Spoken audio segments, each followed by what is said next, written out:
अस्सलाम वालेकुम। Healthy lifestyle with Arshad Khan. जी दोस्तों, जिससे कि हमने अपना सफ़र स्टार्ट किया था सिरन वैली का, सिरन वैली मानसेरा।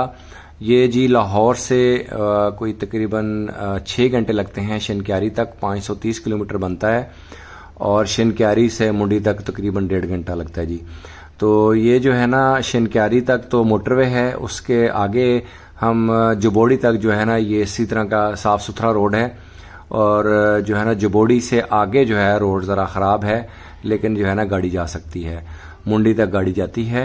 और मुंडी में जो है बेसिकली 2 छोटे छोटे होटल हैं, और वहाँ पे जो है ना वो अकेले मतलब आप जा सकते हैं, अकेले आप स्टे कर सकते हैं, लेकिन फैमिली के साथ वहाँ पे स्टे नहीं कर सकते, उनके पास वहाँ पे इतनी जो है ना वो रिहाइश की जगह नहीं है। फैमिली के साथ सिर्फ डे टूर किया जा सकता है। तो ये जो है ना बहुत ही देखें आप, ये बल खाती सड़कें और ये नीला आसमान और बादल और ये खुद कुदरत के हसीन मनाजिर, देखें जन्नत नज़ीर वादी, और ये देखें लश ग्रीन एरिया।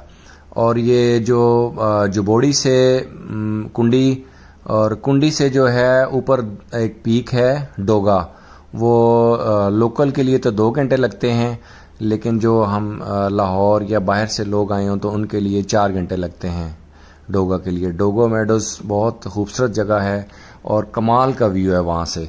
तो जो है ना, और वापसी पे तकरीबन 1 घंटा लगता है लोकल को, हमें तकरीबन 2, 2.5, 3 घंटे लगेंगे। तो ये वहाँ से पीक है। तमाम दोस्तों से गुजारिश है हमारे वीलॉग को लाइक और शेयर करें। जज़ाकल्लाह खैर।